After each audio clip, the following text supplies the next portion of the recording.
जहिया से चढ़ी गइल सावन महीना हरदम चले ले रुके कहीं ना।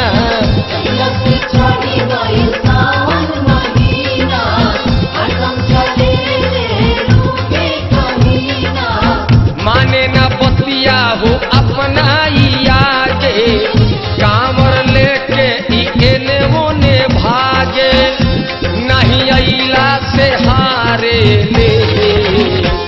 लोग कहे के पगली रे, लोग कहे के पगली रे, जल रोज रोज ढारे ले।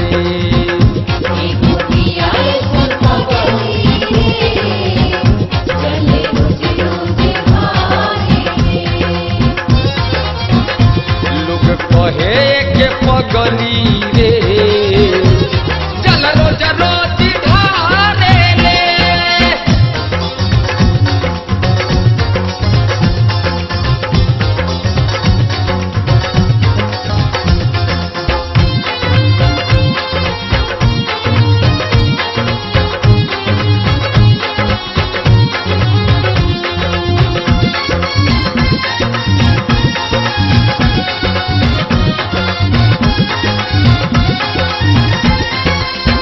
केहू ना बुझे एकरा मनवा के भवना बाबा से मांगई हो कौन मनोकामना।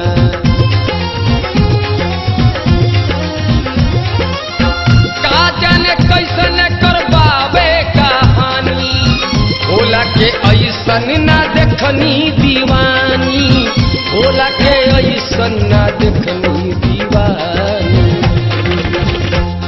तो कबो नहीं भूले ले आके देवल बहारे ले।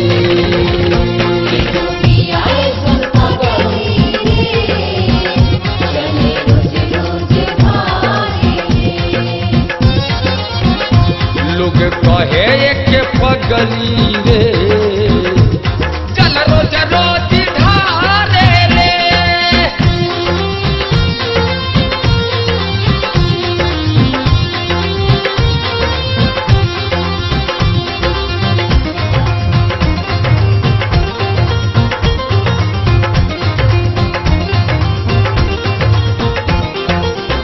जब जब देखे ले गर्दन में सांप हो संदे न जाले दरही पर कांप हो।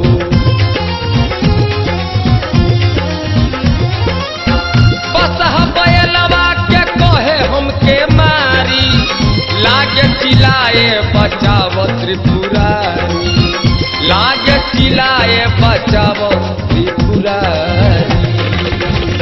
जब देखे और भनिया के टुकुर निहारे ले।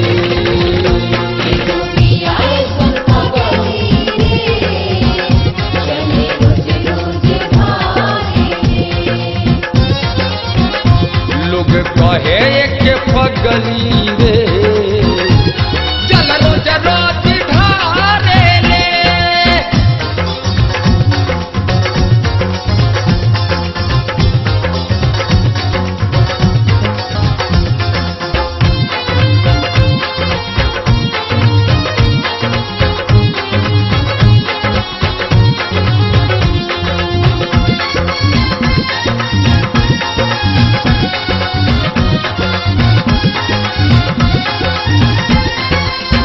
देख विधाता के कैसन विधान हो, बोल बम बोलतिया सुबह और शाम हो।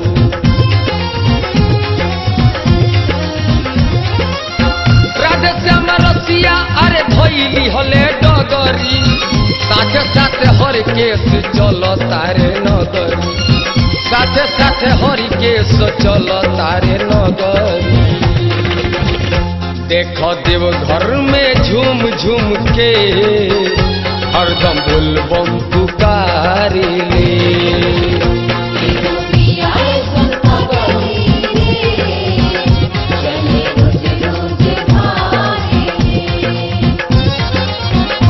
लोग कहे के पगली रे,